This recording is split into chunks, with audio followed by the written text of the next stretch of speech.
Welcome back to another episode of Pondering, Parenthood podcast, or as we affectionately call it, Triple P. Triple P. I am your host, Mike, and with my always lovely co-host here, Meghann. We have a really good one today. I want to just thank Randee Busch for coming on, another one of my aunts. She just was incredibly generous with her time and her knowledge and information, and it's fun to interview members of my family and learn things that I didn't know anything about. And yeah, it's also just really fun hearing from another generation. Mm-hmm. Different perspectives. Sure, yeah. This is a good one. In this one, we she's got two older kiddos, and she also has two grandchildren.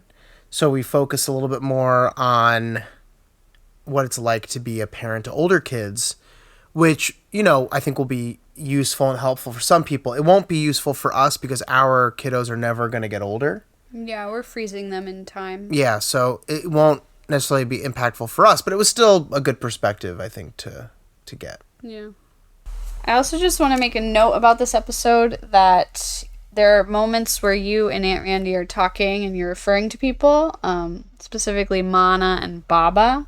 For listeners who might not know who those people are, Mana, I know we've talked about them in previous episodes, but Mana is Mike's grandmother, Baba is his grandfather. So when you hear those names, that is who they are referring to. I just thought that was an important little note to put out there. All right. Please enjoy Randee Busch. Enjoy.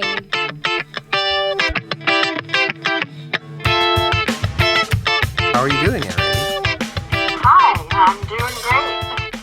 Thank you for having me on your podcast. I've been enjoying listening to it. Great, yeah. So yeah, as I said, we're gonna get into a bit about parenting adult children, and even if that's a thing.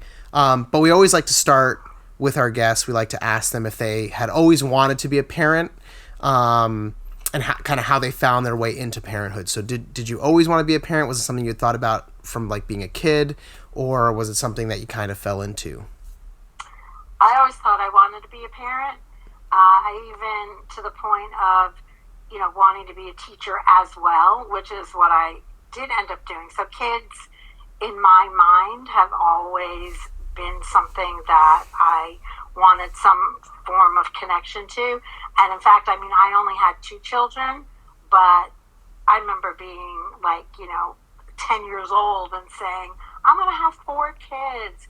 And then being 20 years old and saying, I'm going to have 4 kids. Wow. And there was a point in Uncle Michael and my lives where I was getting a little bit closer to an age where I would have to make a decision about number 3. Mm-hmm. And my 2 children were already old. One was heading into middle school and the other was still elementary. My girls are 4.5 years apart. Mm-hmm. And I wanted number 3. And it was a big deal with, a list of, the pros, the cons. And finally we, kind of went through it all. And Uncle Michael was actually pretty adamant. He did not want number 3. So, for a while that was a little bit of tension with us. And then I started looking at the list and realizing certain things. And, my girls were a little older. And, one point of that would have been, oh, great, they'll be there to help. Yep. And then the other was, oh, but I just got my body back in shape. And, mm-hmm. The girls are more self-sufficient. And do I want to go back to diapers? And do I want to go back to all of that? And one of the issues was I wanted to be able to take a year off from work to do all that because I had not with my daughters. Each was a very short leave of absence from school, and one was only 4 months and the other was the 12-week right. thing. So I really wanted to have more of that, I can take a whole year off, and I wasn't going to be able to do that. And in some way, that was actually a little bit of a deciding factor for me. And then I got offered a dog. There you go. Uncle Michael said, "All right, if you don't have number 3, we can get a dog." Yeah, it seems like a fair trade. It's like a kid, but maybe slightly less, or maybe slightly more. Who knows? Yeah, a little bit different. Yeah. Yeah. Yeah, I actually because I remember before Meghann and I had kids, we were talking to you and Uncle Michael about the age difference between your two. Mm-hmm. Yeah. And because we had kind of gone back and forth between this idea of like, we knew people who had been like 2 years apart. We knew people who had been further apart. And I think you guys had convinced us that like the 3 to 4 year distance was kind of perfect because you weren't so far out of it that you've forgotten or that you've like, it's not like you're getting back into diapers. It didn't end that long ago. And I think our kids are, I think they're like just over, they're like 2.5, almost 3 years apart. And I'm really happy we ended up doing that. I think we probably could have gone closer to 3.5 years apart. I think it would have been good. But yeah, the distance you have is a good distance. Yeah, it actually like really all worked out because my older one was, like at the end of, preschool when, I had my younger one. And so, she was actually, I remember one time, and this is, parenting as a younger parent, but when you have one kid, and Meghann will definitely understand this point of view. You come home from school, or you come home from work, and you're teaching, or you're doing whatever job it is that you're doing, and you're pregnant for the first time, and you want to lay down, you lay down. There's nothing keeping you from doing, that self-care ritual. And then I was pregnant with number 2, and I will tell you, and this will probably pop up later in our conversation back and forth, but my younger one was the pregnancy was a little bit different and in some ways harder, and it kind of mimics her personality a little bit, which I'm sure at some point we'll get into. But I would come home from work and I'd be exhausted. And I remember one time I'm prone to headaches, and I had an awful headache, and I had picked Lisa up from school, and Uncle Michael was going to be home later from work, and I crawled into bed to try to, feel better, and I sat the older one down in front of the television with like Sesame Street, it was Channel 13, like the whole Channel 13. The PBS, yeah, all the PBS stuff, yeah. Yeah, Kid Run, PBS, yeah. And she's sitting there, and she was actually, very easy, and,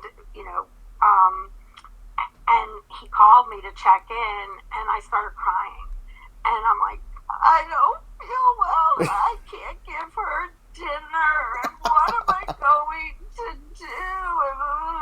I was like, and he's like, take a deep breath, everything's fine, she can go downstairs, she can get a box of cereal.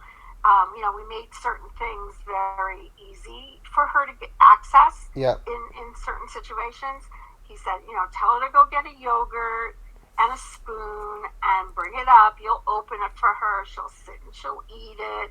Everything will be fine. And I'll be home a little bit later, and I can quickly give her something. And his job was doing the baths anyways, like that, because I couldn't always sit at the tub on my knees, and then I would do the pajamas and the hair, and because they both had very long hair. Yeah. But it was just like one of those moments of, oh my goodness, what's going to happen if this ever goes on? And I've got 2. Yep. Yeah. So, but that moment always, it's just with me my whole life. Yeah. That moment of breakdown, like, oh no, I can't take care of my child. Yeah, no, it's Yeah, I mean, I know. I know Meghann definitely had some moments where she was, after having the first, she was pregnant, and it was just, especially that's because, I mean, she was in her third trimester during the summer, and it was just like, Yeah. yeah, it's just Oh, rough. Yeah. oh no, believe me, I know. I remember when she was, and I was like, oh, I can relate because my older one was also Oh, due yeah. mid August, and then she was 3 weeks late, and that was actually a very like people always say to me, "Are you sure the date was right?" I'm like, "Oh yeah," because I had issues with both girls very early on, and so they were doing ultrasounds on me between 9 and 12 weeks. So that due date was very accurate. Yeah. Yeah. And she was 3 weeks late. And I remember I had another friend. We were due literally a day apart, and we would go to the mall and walk Yeah. because it was cooler. Yeah, it was air conditioned. Yeah. Yeah, it was air conditioned. What could be better? There was no other kid. Because each of us were on number one. So Yeah. So you've already kind of touched upon this, but it sounds like there are some things. Again, we want to be able to focus on parenting older kids, but I do want to take a minute to kind of give you an opportunity to talk about if there was anything specific about the pregnancies or births that you want to share, things that went well, things that maybe hadn't gone well, just, parts of your story that you want to share with us. Sure. My older one was I got pregnant faster than I wanted to be.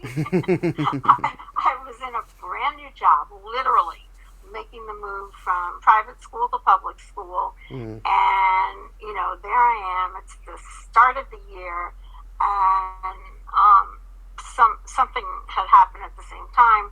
My Nana was very ill, and then she passed, so I was dealing with that.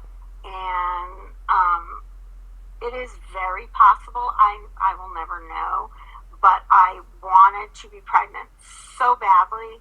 My cousins, all had announced that they were pregnant, and I wanted to be able to announce that to my Nana, and, I wasn't able to. And then it's very possible that I was, but unaware. I had irregular periods anyways, and then I had one that was very irregular, and it's very possible I may have had a miss. You never know. Yeah. It's one of those things that it would have been so early to tell, but, it was a little devastating because, then I did get it, and I was like, oh. And then I did get pregnant, literally, the next time around, and Uncle Michael had a business where he had to travel. Yeah. So we were down in Baltimore, and I went down to meet him, and I was in the hotel, and he went off to his convention thingy, and I felt so sick. I thought I had a stomach virus. I won't lie. Yeah. I was in total, not even thinking about it mode. And to the point where I had to sign a piece of paper with housekeeping. Oh, okay. Because I didn't want them to come into the room. And I just, was sick. And then it ends up, of course, a week later, I find out I'm pregnant. Right. And that was a situation where it's like, oh, wait a minute. I'm in a brand new job. Yeah. I need to get tenure. I need to make it through at least 1 year. We wanted to time it so that I would hopefully give birth over the summer. Yeah. And be able to do it that way, which in the long run, that's exactly what did happen. Yeah. sort of the timing of it. But like I said before, I had trouble at about must have been about 7-8 weeks, and I started bleeding, and it's a scary thing, and you're watching television, and every commercial is about parenting and diapers, and here I am potentially not going to hold on to my pregnancy and it was devastating. So Mana, took me to the doctor. I mean, we had already confirmed that I was pregnant, but I had to do an ultrasound where you have to drink like gallons of water and you have to hold on to it, and then because it's like a little speck, yeah, and they need to be able to see it, and that was torturous. But it's just you're in the waiting room and it's all these women and some are pregnant and some are, and you're like, I just want this better, be good. Anyways, in the long run, it was. They saw a heartbeat like that early on. Cool. And and I was super, super nauseous. I had morning sickness with my older one through the first trimester. After that, I was fine. And then my younger one, which I can get to that pregnancy too, I was sick the entire time. Oh. The entire pregnancy. I think I had 2 months of relief somewhere in the second trimester. Oh, man. And then when we got to the third trimester, I mean, I fortunately with her, I think I only gained 22 pounds, which I was so excited about. I was like, yay! Whereas my first one, I was so happy to be pregnant. And once I got through okay, you have to be on bed rest for 2 weeks, and then you're going to come back in and we're going to do another sonogram. But here was the tough part. It was into December, and I had to tell someone, I had to be able to tell my principal. Yeah. And I wasn't prepared to do that. And I called him at home and I said, here's the deal. And he was, thank goodness, a family man. And he said, oh, no, you have to take care of yourself. And it worked out that the first week I did have to take off, but the second week ended up being the holiday vacation. Yeah. So it all worked out.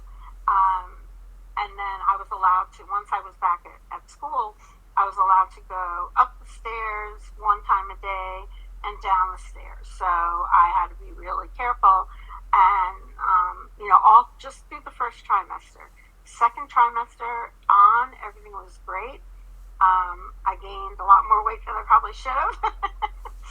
And of course, was dealing with that afterwards, but I didn't care. Yeah. I was pregnant.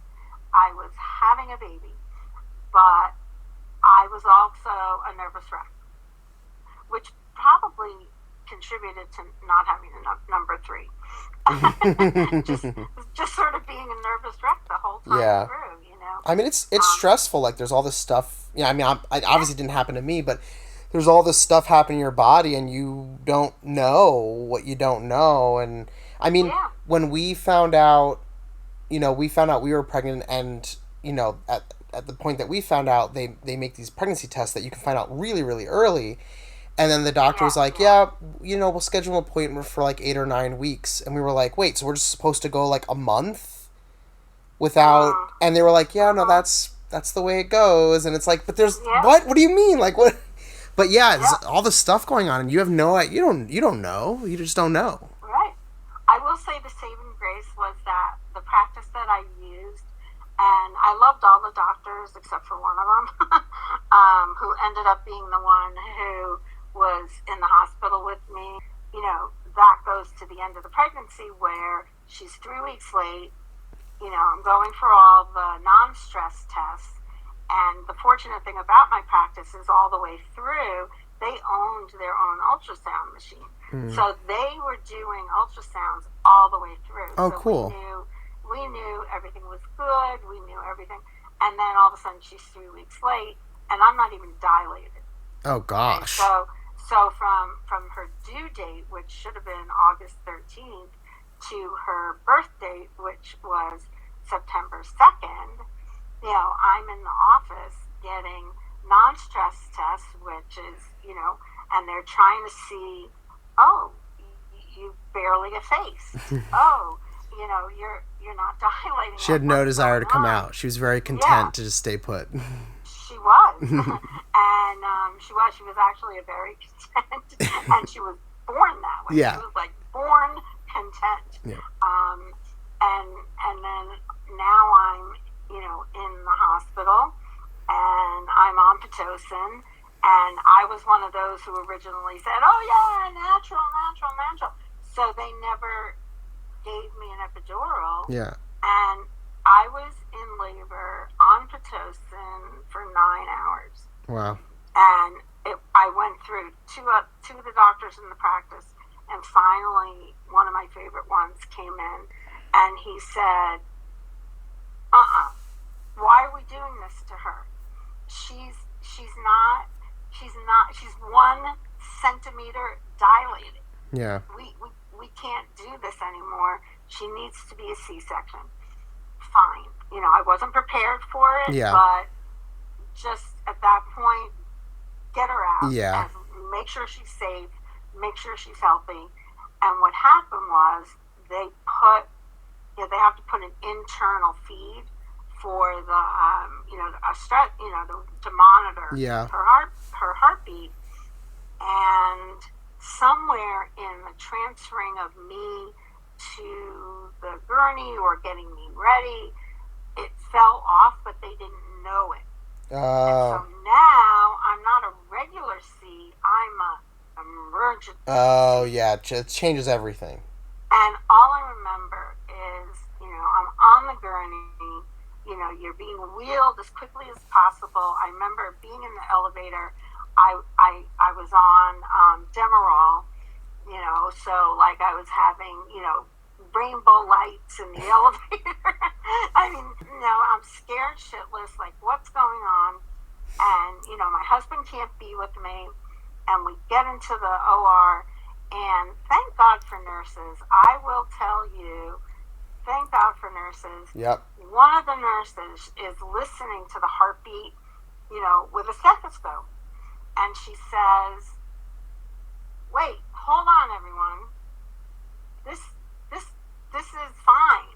Her heartbeat is nice and strong. And she goes to the feed, and she says, it fell off. This is why. This is why we got the reading that we did. Yeah. She can be a regular C-section, but they had already started to give me the spinal. Yep. And it was a spinal, not an epidural. Yeah. So after she was born, I was, completely, quote unquote paralyzed from, the chest bone down. Yeah. And so, and I will be honest, at the time, because she's going to be almost 38 years old. Yep. There was no skin on skin. There was no, oh, mama, here's your baby, Yeah. kind of thing. It happened a little bit more with my second one, who's 33, but with the first one, no. And there was sort of that sense of loss, like, like, where's my baby? She's happy, she's healthy, everything is fine, and what is going on? Yeah. So it was still very scary to me. Yeah. And all I wanted to do was breastfeed and, get the ball rolling. And, my Uncle Michael was able, to be in the room. Little thing that they wheeled them around in the crib thing, they were able to be in the room. So we did have rooming in, which was great, but I couldn't get up out of bed. Yeah. And for like 24 hours. And on top of it all, I ended up with a spinal headache. Oh, man. We have a friend that experienced that. Yeah. And on top of that, I have since found out, well, I now know, I knew then, I'm allergic to morphine. And they were, I was on a pump. Okay? Yeah. And I started having an awful rash. Oh. Like I broke out in hives from forehead to toes, and they had to put me on Benadryl. So IV Benadryl. So now I'm sleeping. Yeah. So I finally, was lucid enough to say to them, get me off everything. Yeah. Don't need it. Give me Tylenol. I want to be with my baby. Yeah. And at that time, C-sections were 5 days. Yep. And I remember, finally I was able to hold her and start the nursing process and do all that. So from how long was it until you got to actually hold her? They're 24 hours. Really? Yeah. She's in the Oh, room. sure. In the room. But between first having a spinal, so she was born at like 5:30 in the afternoon. So definitely all through the night, and in the morning, maybe even in the middle of the night. I'm not even sure when anymore. But then I started breaking out from the hives. Right. But meanwhile, I couldn't feel anything. Yeah. I mean, slowly things come back. Like first my arms came back, then my chest. Yeah. I mean, but I wouldn't have been able to hold her. Yeah. And Uncle Michael wasn't sleeping over. They didn't do that. They allowed rooming in, and he could stay as long as he wanted, but he didn't sleep over. Wow. And the nurses would come in. I believe they gave her some formula. Yep. So actually, her first taste was formula. Mm-hmm. Yeah, because they have to be able to give her something. Yeah. And then then the breakout of the hives was, all right, I'm off the morphine now, but I need to be on Benadryl, and that zonks you out. So I would say it wasn't until the next day, like probably late afternoon, so just shy maybe of 24 hours. Wow. Before I totally felt my body. And on top of all that, I had massive, talk about headaches, and I should have asked for a spinal tap, but if they do that, they'll release a little fluid. But I wasn't focusing on that. Sure. Like I found out later that I could have asked for that, but I was like, oh gosh, another procedure? Yeah, that's the last thing you want at that point. Yeah. So I dealt with it, and then finally had her, and so that was great. Wow. Yeah. So that was that birth. Yeah. So what about your pregnancy with Ariel? What was you already kind of alluded that one was a bit harder. So I know exactly when she was conceived. 4th of July weekend, fireworks, and that has been my child her entire life. And in the interest of her, if she listens to this, which I think she will, it's just a marker. That's all it is. Mm-hmm. And it's really just to say, sometimes you have a peaceful and a fiery, and it's yin and yang. And that's kind of what I have, yep. Yin and yang. And quite honestly, and this will get to an older piece of it, in if I'm looking towards the future of it, given the pregnancy and everything, not feeling well the entire pregnancy, although I will say the birth was as peaceful and calm as it could have been. Okay. It was planned. She was actually due in April, and because Lisa was very big. She was 8 pounds 8 ounces. Yeah. And I'm a little tilted in there. So they wanted to get number 2 out as fast as possible. Yeah. So she was actually 2 weeks. They did her at 2 weeks. I was able to pick her birth date, which was great because I combined it with Lisa's, the number 2. And our anniversary is 2 days later in September, the 4th. Mm-hmm. So Ariel is the 24th. There you go. go. Pick her number, and I knew which doctor was going to be doing it. I was very happy, and off I went to the hospital. She was born at 9:32 in the morning, and it was great because it was an epidural. So the minute she was born, they handed her to me. For 2 seconds. Then they said, "What's your favorite cocktail?" I said, "Malibu Bay Breeze." They said, "Okay, you're going to have about 3 of them right now." And they knocked me out. Gotcha.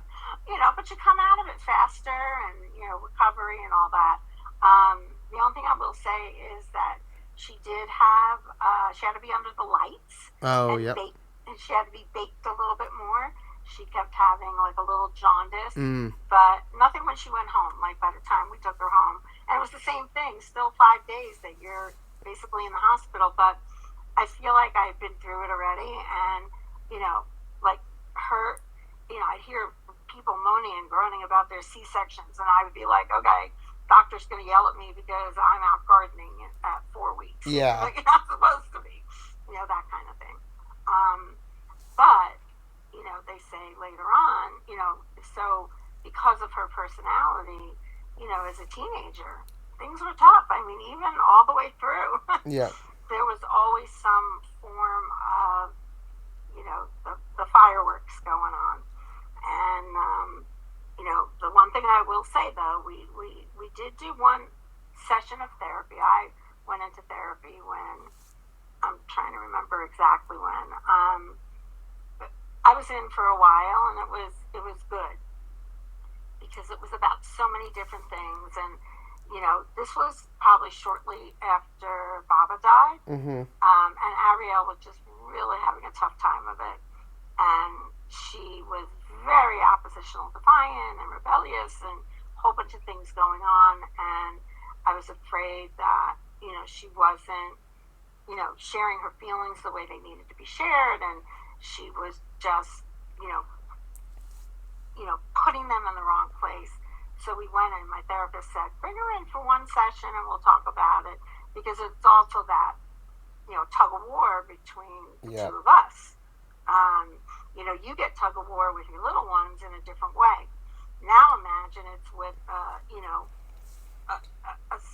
15-year-old. Yeah, no, I'm very familiar. I've got a 4.5-year-old that's going to be 13 in about 6 months, and exactly.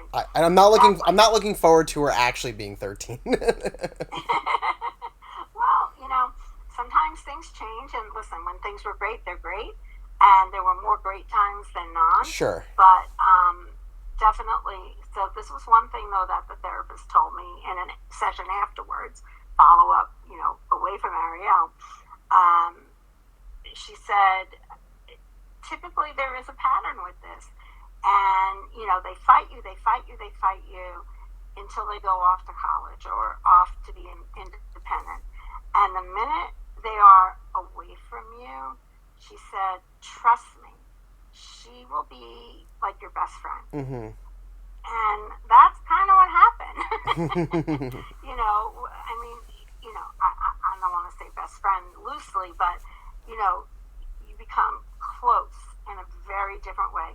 Because here's the thing about parenting, and again, I have a almost 38-year-old and a 33-year-old.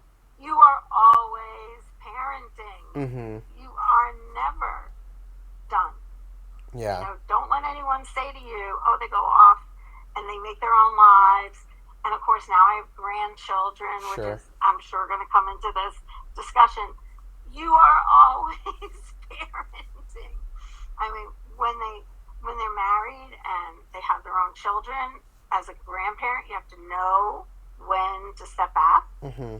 You have to know how much input you can have, because, I never want to be one of those grandparents who overstep. So you have to always know that.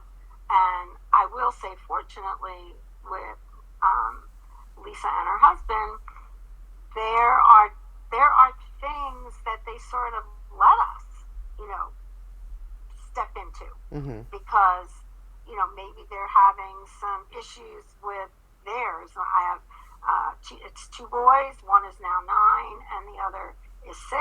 That's crazy. And I know, believe me, I know. Yeah. I remember when the older one was born. I remember when both of them were born, but especially the older one, because it was my first grandchild. Sure. There are times that they sort of, they're having, the parents are having like a little tug of war with their kids, and it happens to be in my house, and, and I'll kind of get the look like, okay, mommy, as grandparent, you can step in. Yeah. And Uncle Michael and I know when it's appropriate and when it's not. And if I do overstep, I always apologize. But the other thing, too, is I get to spend, even though they lived far away from me, in the first years of the older one's life, I was there. I was there for almost 4 years of his life. So, and I used to, watch him, and, I I specifically retired early in the year. At the time, I was library media technology. I was like, yeah, they won't miss me. Yeah. And I was eligible, and instead of making it another 3 months, I said, I have a grandbaby. Yeah. I'm out of here. Yeah. So I was there a lot, and I think it's helped to create a bond, even though they live in Colorado. And we're only legitimately seeing them now, 4 or 5 times a year. The time that we get to spend with them, and especially the older one, because he goes to sleepaway camp in the summer. So we've had 2 summers where we pick him up. Yeah. And he comes and stays with us by himself for 5 days. Which is nice. And it's really nice. It's amazing. It's so amazing because it is a different relationship. Yeah. He's my grandchild, but he's with me. We're in control. But his parents have set up certain expectations. Yeah. So, there's part of that we defer to. But I'm not afraid to go send him to his room and say, I don't say this. The bubble in the head, you're acting like a little shit. Yeah, sure. I love you, but I'm not particularly fond of you. That's what I say to them. Yeah. And that's something I've always said to my girls. When they would be little shits, I would look at them and, I would just say to them, whichever one it was, I really love you. But right now, your behavior is really not making me happy. And so I don't really want to be with you right now. Yeah. I know Mana used to be like that too. She would always say, like, I'll always love you, but right now I don't really like you. Yeah. And you know what? She said that to me. So it's a generational thing that got passed down. She would say that to me because as close as I was with her, and Mana, she loved you, all of us, unconditionally, to the point where sometimes you could take advantage of that. Yeah. And there were times as a teenager I was more than a little shit. Even though I was the good student but when I would have verbal things with her, I would say things that were terrible. Yeah. And, remove myself to my room. Yeah. Yeah. Because I knew it wasn't her I was upset with, Yeah. And it's the same thing with my kids, especially in those high school years, middle school, high school. Yeah. Lisa was very different. There's still stuff I'm finding out about her that she did in high school. But she also, did what was expected of her. Yeah. And, so any of my battles with her were very different. But Ariel, my fiery one, was always, from the minute she was born, straight through. It was tough. Yeah. There were moments where I was like, no, I didn't do anything. But then she went off to college. And I think also part of the issue with Ariel, and I think this happens, and you'll see, it's about who your kids are friends with. Mm-hmm. And Lisa was friends with this amazing group of girls. Still friends, yeah. Still get together multiple times a year, yeah. Scary thought. She just went to her 20th high school reunion. I saw the pictures, yeah. And so I never worried about Lisa and her choice of friends. Mm-hmm. Whereas Ariel was part of the Mean Girls, especially in high school. It started at the end of middle school and it went into high school. And I remember, and I hope I don't get her upset when she listens to this, prom for me, because it wasn't about me, it wasn't my prom, right? But still, as a parent, you want to be involved and you want to see, what you buy the dress and you do this. So we had our wonderful dress shopping time and whatever. And then it gets to prom night and, they had made arrangements to get their hair done and to get them, do everything. And, again, it was part of this Mean Girl group. And one of the girls ran the show. And, her mom was a hairdresser. And Ariel was like the last of the four to get her hair done. It was a little rushed. She didn't love it. And I kept saying to her, then tell them, you're here. I'm paying for it. This isn't for free. Tell them what you want. And she didn't say a word, and she sort of martyred it. And then, the girls left her there and went back to the house where they were, having a pre-prom thing. And she grabs her stuff. We go out. She's in a huff. I get it. I was like miserable for her and with her. And we get in the car and, driving back, it was like in Point Lookout, and we had to get back to Lido. And she is beyond little shitting. And I stopped the car. I said, get out. Get out. I can't be with you. I understand your frustration. But I'm not your punching bag. Yeah. Get out of the car. And I wouldn't drive. So she got out of the car and started walking, and I drove away. I drove 2 blocks down. We were already past like the Loop Parkway thing. Yep. And it was like right before where that parking lot is. There's like an extra marina, and then there's like a conservancy thing, and it was about there. Yeah. And I drove, what would be the equivalent of about 2 blocks, and I can see she's hysterical crying. I mean, my heart. Yeah. Just, and it wasn't like I was going to leave her. Sure. There, but I needed to make a point. And so, like, as they get older, there comes a point where you need to make a point. Yeah. I can't be abused anymore, you know?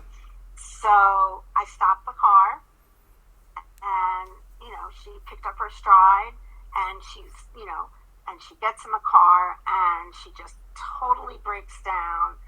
And, as a mom, it's like, I'm trying not to cry. Sure. But I get it. And I looked at her and I said, yeah, they're shits, aren't they? And she's like, yeah, I can't believe they're doing this to me. I said, all right, so what do we need to do? She said, we need to get to that house. I'll quickly change. Everything was there. Her dress was there. I said, what about makeup? She's like, all right, how fast can you put makeup on? I said, 5 minutes. She said, okay. We get there. They're already doing the champagne and the toasting. Yeah. And I said to her, pick up your chin. And up we go to the bedroom. We're going to quickly get you dressed, which we did. Thank God. All she had to throw on was the dress. Yeah. The hair was done. Everything else was done. 5 minutes. Yep. Put some quick makeup on her. And, make sure she doesn't look like she was crying. Yeah. Go downstairs, and then everything was okay. But I think it was the first time that she really got a sense of who these friends, quote unquote, were. Mm-hmm. And she realized it. And it's sort of, without her saying to me, you were right, Mommy. Yeah. They're really awful. Yeah. And I knew that was the conversation that potentially could come later. Yeah. But, I did that to my kid. I drove away from her. I had a similar experience with Mom, so I can't throw stones to that. Yeah. I mean, again, I wasn't going to leave her there. Sure. I just needed to make a point. Sure. So, what I'm really interested in, and this is for our listeners, because I'm never going to have to experience this because my kids are going to be young forever. And I'm never going to have to know what it's like to parent a college kid or an adult or anything like that. Yeah, it's not the same thing. Yeah.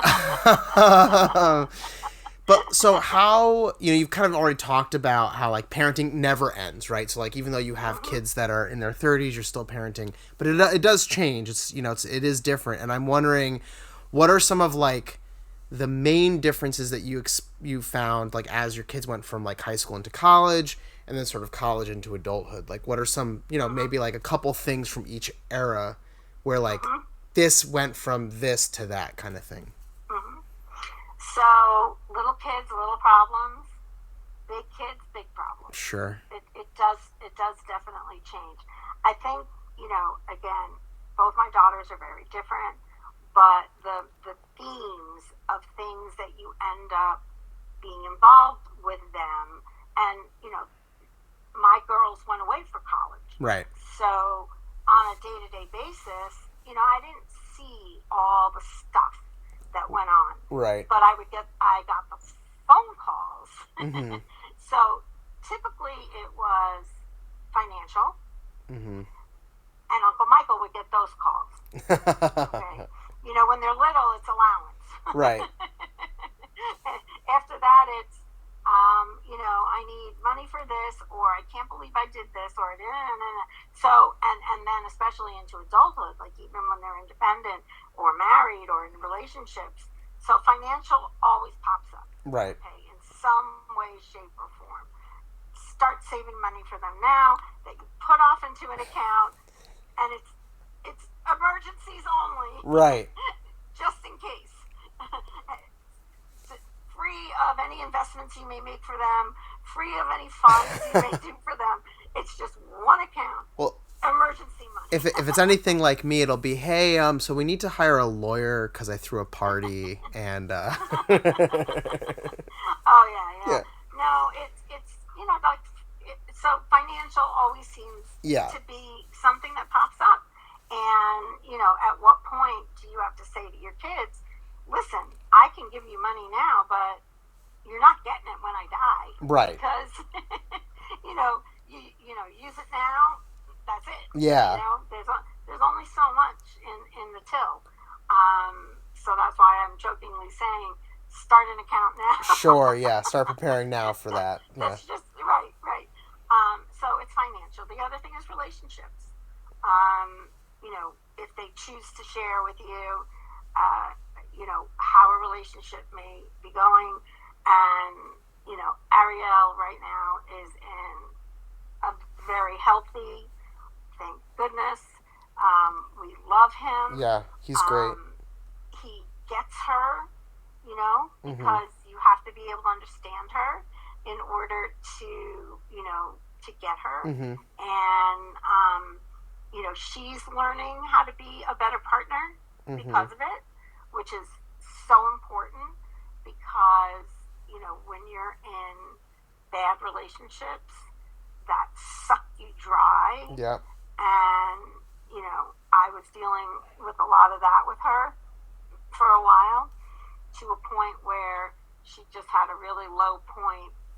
And again, my kids don't live near me. They're both in Colorado, thank God.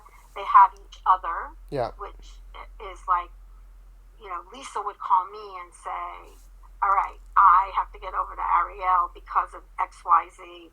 And I'd be like, okay, do you need me to come out? And am I hopping on a plane right now? And there was one point where I remember, like, I was going to have to hop on a plane. I was already, with Uncle Michael, I was already looking at flights. Right. I didn't care if it was a red eye. I would have to get out there. Yeah. And so it's that kind of stuff. Like, you become that lifeline, I guess is the best way to explain it. And sometimes, they're willing to share why they may need you. Mm-hmm. And there are other times where they're just like, I need you. Yeah. And you don't know why. You're just like, okay, I'm getting there, or they come to you. They're all of a sudden I'm finding out, like one would say, all right, I'm coming out in 2 weeks. I just need to be home. Yeah. And again, you don't necessarily ask why. That's a conversation that happens when they finally get to you. But, it's you're a Yeah. which is a little bit different because your role as a parent when they're younger is, yeah, you're their lifeline, but in a very different way. Sure. Well, because you're doing everything. I mean, it's yeah, everything. yeah, exactly. But once they get their own voice, Yeah. and they become their own person, and they're independent, and they're making choices, and as a parent, you tread a fine line. Like, when do I say something? Yeah. When do I see that this is affecting my child in such a way that their mental health is suffering? And and I will say it, I had times where, especially when suicide became such a thing. Like, I had colleagues, Mm-hmm. and again, being a teacher, you work with a whole bunch of people, and then you work, not only your school, but then your district, then your this, and there were several, unfortunately, so sadly, colleagues Mm-hmm. who lost their children, Yeah. because they thought they were fine and wonderful and Yeah. healthy, and they weren't. And so for me, parenting is a fear. Like, I was sometimes so fearful. Mm-hmm. And like, how do I step in? How much can I step in? Yeah. Because they're adults. Yeah. They're going to make their own choices. Yeah. When they're little, you say to them, well, here's your choice. Yeah. You can have macaroni and cheese, or you can have peanut butter and jelly. Right, exactly. And that's it. These are the choices. There aren't any other choices. Right, Yeah. exactly.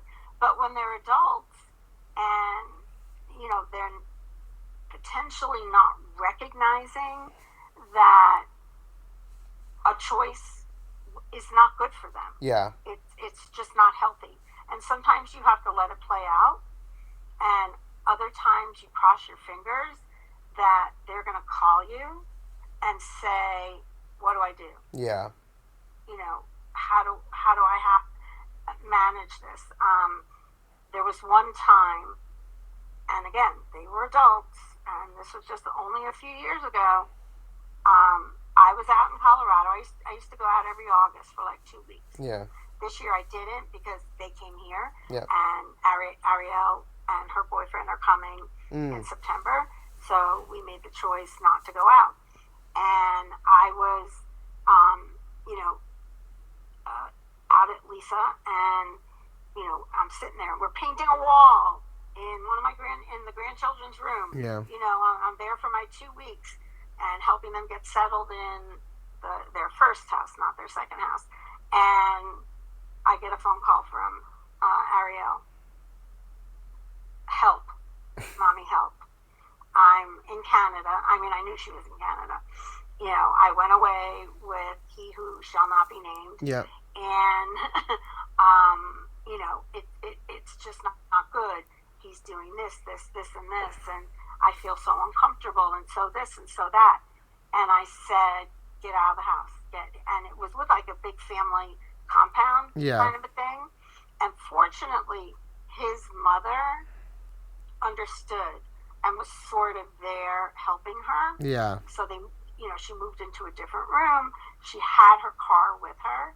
And so I said, okay, get out, get to a hotel, get out of that situation. She goes like, I have no money, to pay for a hotel. I said, I'm not asking you to pay for the hotel. I'll pay for the hotel. Yeah. Just get out. Yeah. And then start your road trip back, the next day, tomorrow. And, if you need gas money or whatever else you need, they were going to be road tripping back anyways. And I said, no, you're doing it now. You're not waiting another 2 weeks, and you're definitely not going to do it with him. And she's like, okay. And she did.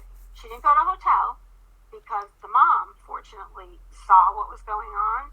And so they moved her to a different bedroom. Yeah. And she slept over. and she got all her stuff together, and she did whatever she had to do, and then she hopped in her car, like, I think she slept over one extra night, and then hopped in her car and started her road trip, and she was actually going back to Montana first. Yeah. So, and she had her dog with her. I said, get the two of you and get out of that house. And, she called for help. Yeah. And I said to her, do you need me to get there? I'll look at flights. I'm with Lisa, but I'll fly up there. She's like, no, I don't need you to come. I just needed to talk to you. And there was that lifeline. Yeah. And it was, the good thing is that she didn't always share everything when that relationship and another one that wasn't so great. Yeah. But when she would hit rock bottom with it, she would. Yeah. So I'm thankful for that, because otherwise it could have been. And each time I was ready to hop on a plane. Yeah. And get out there and do what I had to do as a parent. So what's interesting, right, is that, like, when they're little, they're not really making choices without you. And so, like, things happen, and then you're there to help solve the problems when they, but then when they're adults, you're really not part of the choices at all. They may, as you're saying, like, they may include you in them, but even if you give advice or whatever, at the end of the day, they're going to make their choices. But no matter what choice they make, you're still going to be there when all the pieces fall, and they need the help. And it's interesting, right? It must be really challenging to basically be like, I'm watching you make these awful decisions, and I'm still going to show up for you when things don't turn out well. Yeah. I would always say to friends or whatever, go out to dinner with other friends, and we're sharing our stories or whatever. And, I would always say, but maybe I can't tell her what to do or advise her. Maybe she's not going to listen to me, but eventually I'm going to be picking up all the pieces. Right. But in a way where it's like, it's not as a, I told you so. Right. I have never been an I told you so mother. Never. It's always been, what do you need me to do? Yeah, what can I do? How can I solve this problem? Get out there. Yeah. Right, That's a Baba thing. That's all Baba. Probably, you know what? But for me with Mana, I was very close with Mana, and Mana and I would often talk things out. Yeah. And I definitely did with Baba too, with other things. Like, I had things I'd go to Baba about, and I had things I would go to Mana. But, I don't know if you know this, but like when I was 16, I stopped talking to him. Yeah. I didn't talk to him for a year. I mean, not anything more than politeness. Right. Because I was the oldest, and he was scared that I was going to be growing up and going off. And, I was sort of a daddy's girl, and then all of a sudden I wasn't. Yeah. And, I couldn't handle the battles. Yeah. And he was so logical and so this. And he was also my way is the right way. My way or the highway, yeah, for sure. Whereas I wasn't. And so I couldn't talk to him anymore. Yeah. So, but then that changed. I mean, it resolved itself, and in some ways, we became even closer. And I learned how to handle that's some of it too. Like, even, with both girls, there comes a point where you learn how to handle how you're going to help them get through whatever it is they need to get through. Yeah. And that it's not my way or the highway. Right. Well, because, and like, obviously, as when you were having young kids, there wasn't Instagram, there wasn't internet, social media, all those sorts of things.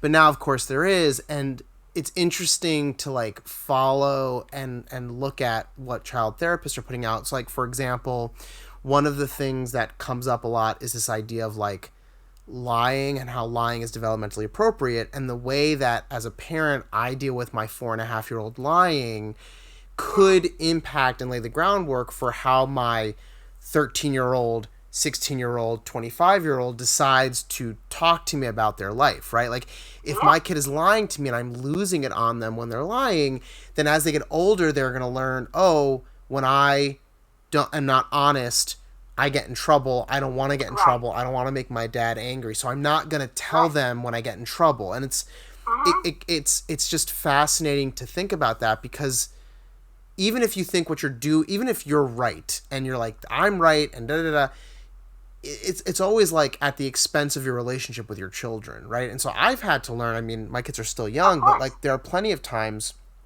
where I've had to check myself and be like, what kind of relationship do I want with my kids when they're adults? Like, do I want my kids to feel like they can come to me and say, I messed up, I made this mistake, I love you, I hope, like, I know you're disappointed, but I have to tell you, like, I don't ever want my kids to feel like they can't come to me. And clearly you've developed a relationship where your kids can come to you, and that's something to really, that's a good thing.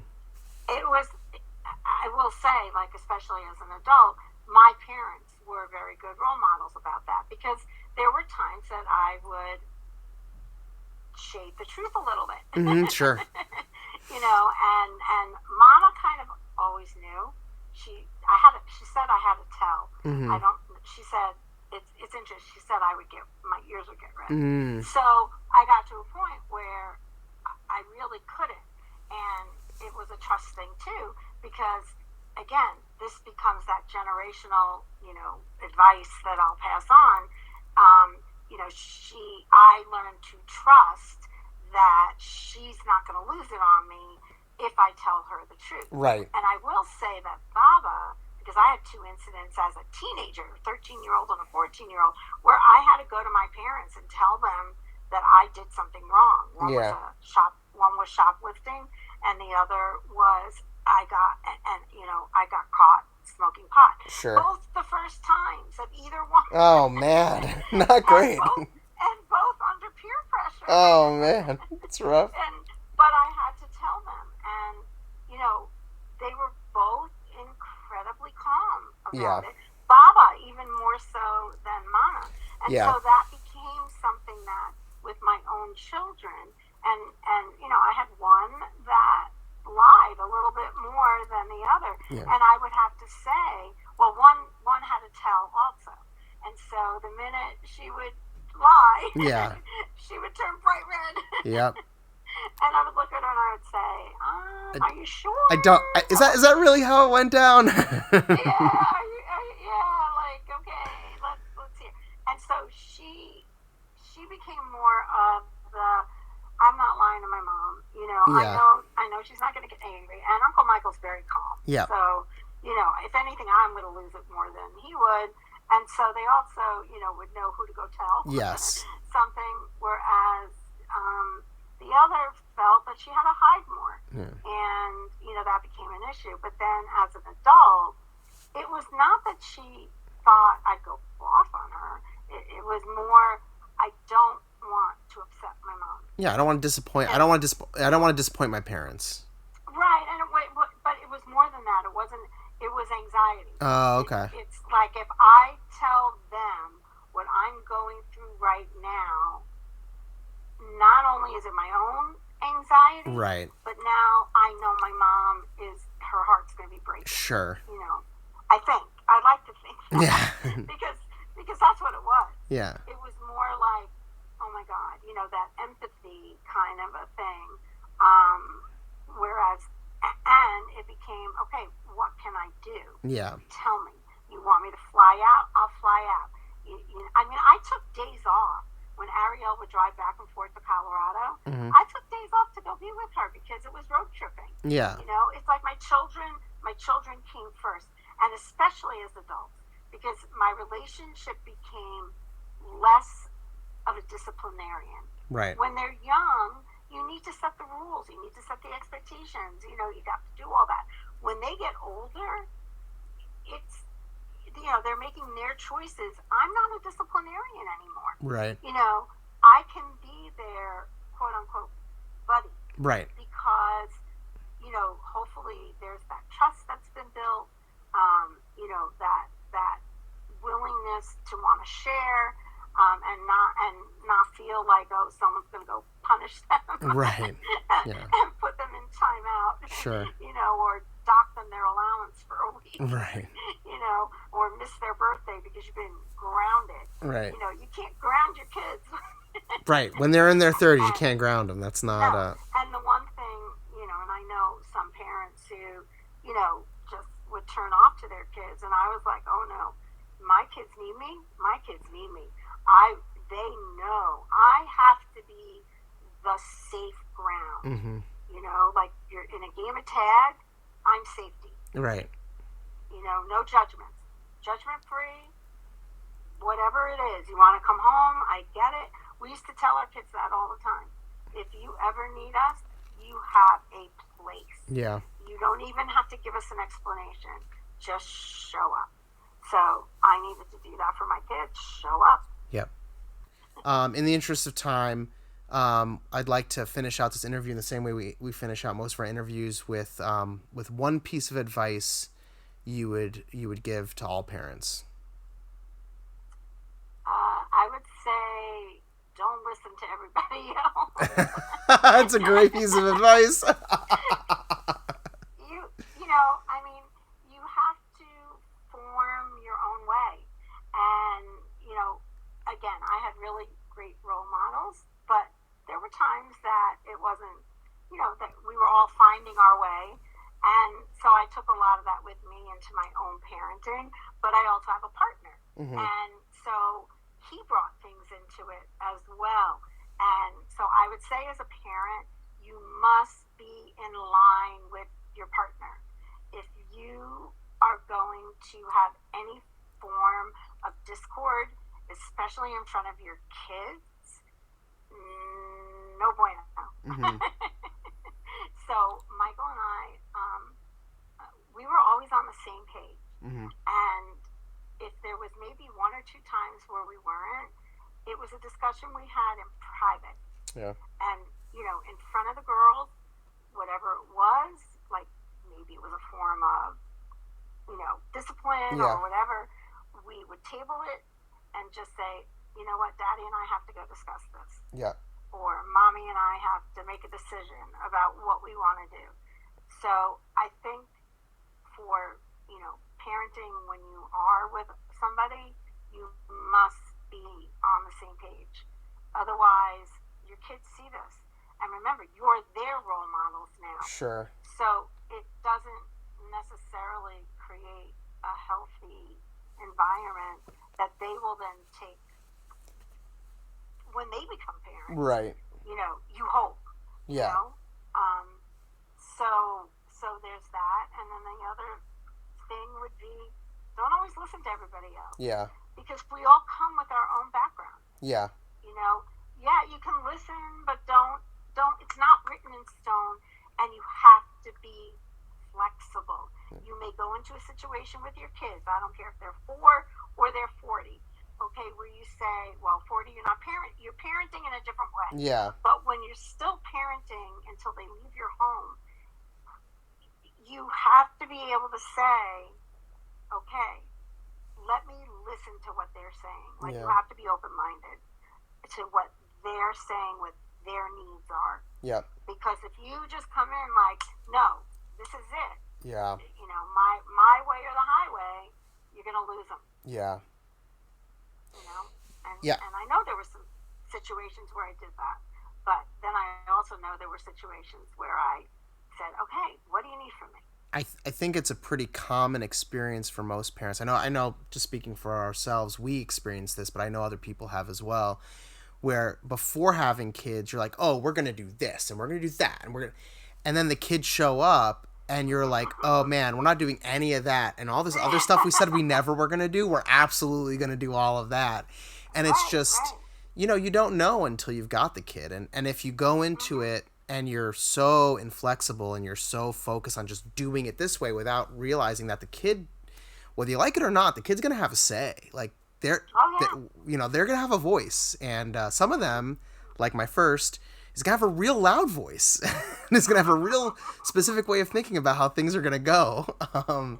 Oh, absolutely. So that's great advice. I mean, I think the idea of don't listen, especially now, I mean, man, it is really easy as a parent now to just get bogged down by all of the influencers on Instagram and and of course you always see the people, like I know you see the people who seem so put together and you're like, how are they doing this and I can't, and it's like you just got to close out that noise and be like, this is what we've got, and what we've got is pretty great, and that's it, and that's all that matters. So I think that's great advice. I think it's really good advice. Yeah, I know now, and if you're a parent of older kids, you gotta have fun with them. I am one of those. There's a meme about what I do where it's a parent, sitting on a couch sending, memes and stuff to their kids. Right? Sometimes they're motivational,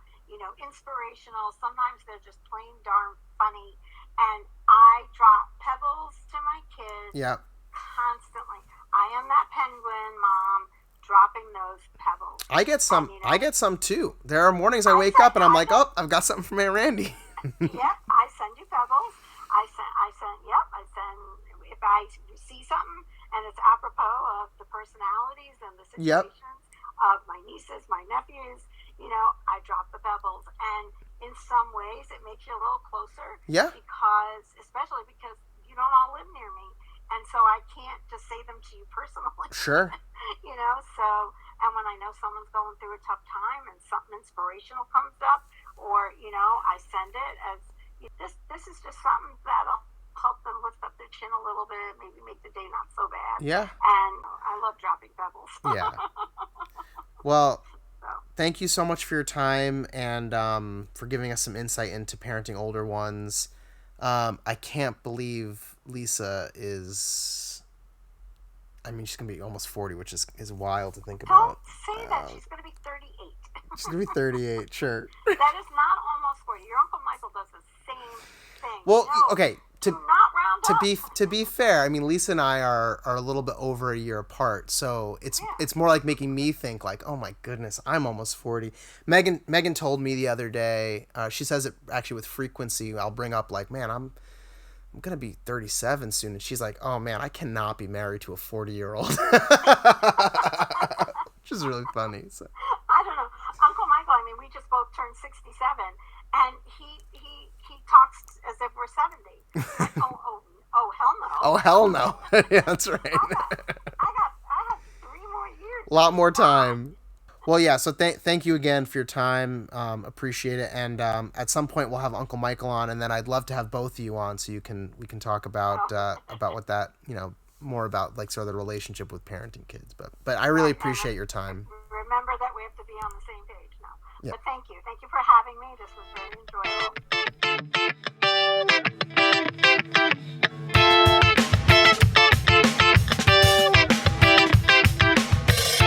All right. So great episode. Wonderful episode. I really enjoyed it. I'm sure that Aunt Randee will have some thoughts about this, but I think we probably need to do a little bit of a better job of telling people about like how we want to record them, whether it's on a phone or, because I know the audio quality was a little dicey. Yeah. Well, and some of our guests have been in person, so it might just seem like there's a big difference there. We're not running a professional operation here, as much as we seem like we are, because we're so good at this. No, we're legit.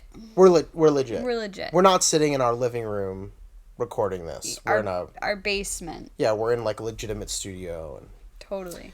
So what did you think? What did you gather from there that you'd want to discuss? I really liked this episode. I found myself very engaged the whole time, and again, I hear a lot of stories from your family, but these were some new stories, so things I didn't know, and it's very interesting to me to hear from a different generation and kind of hear how things have shifted and changed, and practices that were done and that may not be done as much anymore. So I have my notes, and She talked a little bit in the beginning about how I believe it was, with her first pregnancy, around her 7 or 8 week mark, she started spotting. Mm-hmm. And actually had to go in and get checked out and was put on bed rest for 2 weeks. And that resonated because something I didn't really know going into pregnancy is that spotting can be a kind of, maybe not common, but it can be a normal part of pregnancy. And that happened to me. So if this is helpful for other listeners to know that spotting can be normal, I freaked out a lot when I started bleeding. It's very disorienting and scary when it happens. So that was interesting to hear that happened to her. And you actually did, if I recall correctly, you had quite a bit of spotting. Yeah, and with our second, I think it was even around the 12-week mark when I really hadn't had much spotting up till then. And so that was very scary. And I remember being on the phone a lot with my OBGYN and just monitoring it.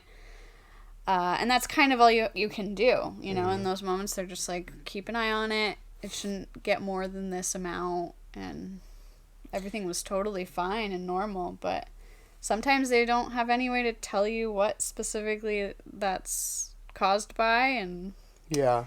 But very scary. It's kind of interesting about pregnancy, right, is that, like, the things that happen, there are things that happen that often could either be indicative of something bad happening or could be absolutely nothing. Yeah. Like, spotting is kind of like that, where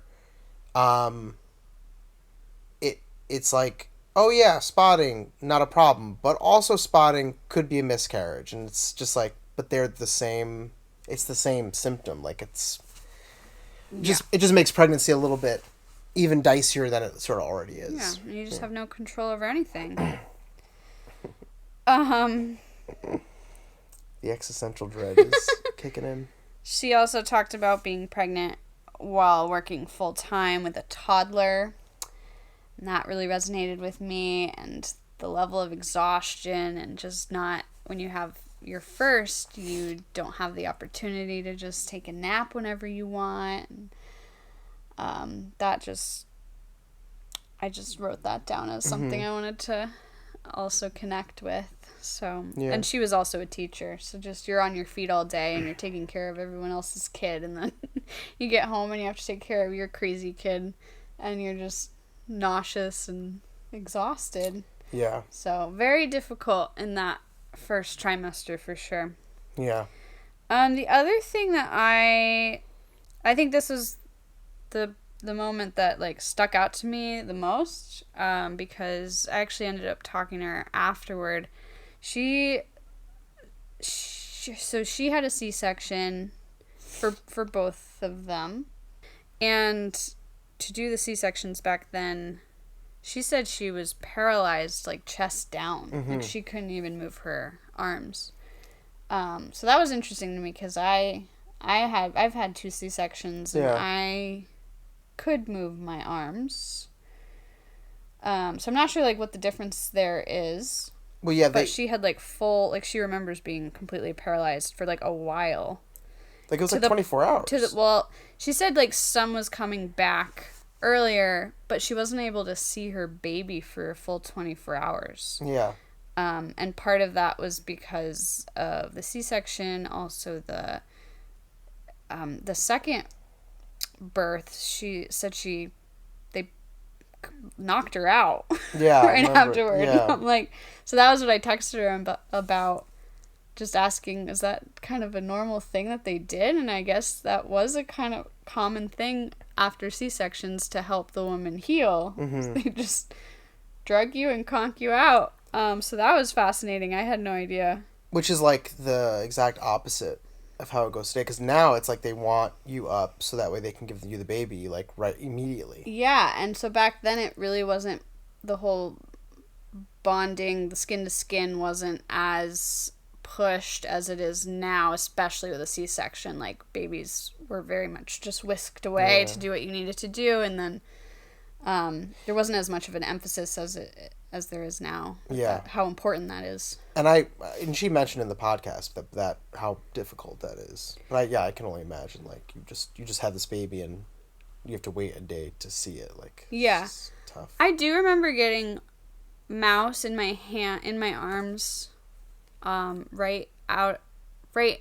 We were still in the operating room, and she was handed to me, and I do remember feeling like, this baby might fall out of my arms. Like, this doesn't seem safe. Because I don't think I had complete normal control, right. but it definitely, I wasn't paralyzed. I still could move things. But it did feel like kind of numb. Well, she wouldn't have fallen anyways because she was attached to your... I mean, she went right for the boob. Yeah, she went... right away. She was ready to roll. So she wouldn't have fallen anyways. But, yeah. So that was really interesting. And again, back then, partners weren't as allowed to be part of the whole process. She said Uncle Michael couldn't stay over the hospital. Yeah. We were very fortunate that you got to sleep over both times. I think that's pretty, like, they try to accommodate that if they can, for the partner now. And at least where we were, like, with relatively comfortable accommodations. Like, I think I was in a hospital bed. You were in a hospital bed for SNES because of COVID, though. We ended up having a like a double room. Both. That was, yeah, because they wouldn't put another person in there. But even with the second one, they wheeled in, The second one we asked, though, do you remember? Because you had mentioned it, and the nurse was like, what? And then we were talking about how we got that the first time, and she's like, oh, well, I'll, like, look around. Yeah. We're not booked up, so we could probably find one. And they did end up getting you one. But yeah, that's true. I forgot I don't think that was, like, standard. I don't really understand. Which was really nice. Well, it's just, like, because so the other option is that I leave, but then because they don't let you, at least now, and where we did the births for our kiddos, you can't put the baby in, like, a nursery. So, like, you're there with the kid. If I don't stay over, you're just taking care of the kid all night by yourself. With a C-section, you literally can't even sit up on your own. You can't get up. Yeah. I mean, they have the beds that, like, move you up, but right, you're still in a catheter. Yeah, I couldn't even reach over and get. No, you her needed by me myself. you couldn't change diapers. Like, you couldn't really do any of that. Yeah. Because they don't remove the catheter for, I think, for like 24 hours. Oh God, I've blocked. Like, I don't think you were allowed to get out of the remember. bed for at least the first 24 hours. You were, like, pretty much in the bed. I remember at one point the catheter must have gotten dislodged or something, and I just had this overwhelming feeling that I had to pee. Yeah. And they were like, you shouldn't have to feel that way. And then they checked and they're like, oh, we'll fix this for you. Yeah. Yeah. God. Anyway. Yeah, I was very surprised by that whole, like, paralysis thing. Because that was not our experience at all, obviously. Yeah, so I tried to just do some preliminary research, but I couldn't necessarily get a definitive, this is how, because obviously every hospital is going to be different. Everyone has different experiences, sure. But I'd be curious to know what was different about that specific procedure. So, anything else? Yeah, I loved when she was talking about her experience now as a mother of older children, and she kept bringing up the word Lifeline, and that is the focus once they're adult children, that you just, as a parent, you want to be the lifeline in case they need you. So, like, the needs are going to be obviously very different, and I loved that. I think that makes a lot of sense, and you want to be that. You want to always have that bridge connection between you. If teenagers and young adults, especially as they're making their way and transitioning out of the house, to know they still can have their parent help them out and be there no matter what. I mean, it's interesting, right? Because I don't have a relationship with my parents, but there have been so many times as an adult where I have wished that I had, a parent that I could call. And, like the first time that Snuz had a fever. And, like, it wasn't that big of a deal, but I just, like, wanted somebody else to be like, yep, like, here's what's going to happen. This is what you're going to do. Keep in touch with me. Let me know. I know it's scary. I wanted somebody who, like, as we become more and more of adults, which, I mean, now you and I are, we're pretty much full-fledged, I would say, at this point. Legit adults. But as you become more and more of an adult, you take on more and more of the burden of life, right? Like, you have responsibilities, you have to pay your bills, you have to take care of, if you have kids, you have to take care of kids. But what you ache for to some extent is being able to still reach out to a parent and say, please take this from me for now. And the beautiful thing about being a parent, I don't have older kids, but I hope one day to be able to be like this, is to be able to be like, I can take it from you, if even for just a few minutes, like I can still take that. And I think that whole Lifeline idea is that, like, the idea that, like, if only for a moment I can provide comfort. Because at the end, like, that's, as parents, that's what we do. We provide safety. We provide comfort. We don't provide the answers, but we provide a space where answers maybe are not needed. Yeah. There are people out there who believe parenting ends at 18. And as somebody who does not have a strong relationship with my parents, I can say with complete certainty that it definitely doesn't end at 18. So it's great that, she's able to provide that for her kids. Yeah. That was wonderful. And I should she provides that for me too in many ways. Yeah. There are plenty of times where I reach out to her, or I Both reach out your to aunts. Aunt Michelle, and they have filled in that role many times where it's just like, I just need somebody to like tell me what to do and, like, give me some direction and provide some safety. Yeah. So. And then I just had one more thing. I loved that. I think this is something we've talked about before, but I loved her discussion around, like, her and Uncle Michael always being on the same team and making sure their kids knew that, and that there wasn't going to be a way around one or the other, and really just trying your best to make sure your partner is truly your partner. And I think that's such good advice for any parents out there, that even if you don't agree on something, like, fake it, and then later on you can have that conversation in private and be on the same side in front of your kids, so they know that. Yeah. It's not something I'm super fantastic at, but it's hard, like, in the moment when there are things happening and somebody's like, okay, this is what's going to happen, and you're like, well, I don't think that should happen that way, or but she is right. Like, it's important to I think it's important to represent a united front. It's also important to show your kids what it looks like to have healthy conversations with your partner. Yeah. Yeah. And what that looks like. Yeah. I think too often, though, kids get the message that they can play the parent. Yes. They can play the parent against each other, and, oh, well, if you say no, I'm just going to go to this person. Right. And then all of a sudden the parents are arguing because of that going on. So you just always want to be mindful of, and there are lots of times where Snez will ask me something or ask you something, and we'll be like, well, you were just talking to mom or dad, and what did they say? Like, because we're not even if we're not in earshot, like, you just had a conversation. We know that you probably already asked this question and got an answer. she's a little too smart for her own good, that one. Yeah. So that's my recap. I really enjoyed it, though. It was excellent. Yeah, really. Again, I said this at the top of the episode, but I felt that she was very generous with her stories, and she was very open, and I appreciate that. I appreciate that, her willingness to sort of bear it all out for our 21 fans.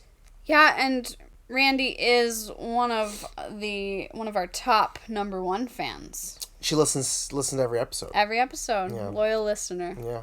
So thank you, Aunt Randee. We really appreciate you. All right. On that note, like, follow, subscribe, tell a friend. Tell one. If all 21 listeners told one person, hey, have you checked out this parenting podcast? This is the number 1 hit parenting podcast. We would double our listeners. Yeah. Or That's it. That's all it takes. If an episode resonates with you, share it out. Yep. Put it on your story, whatever you want. And Casey, shout out to Casey. Follow, like, subscribe. He's going to hate that. You're in our will.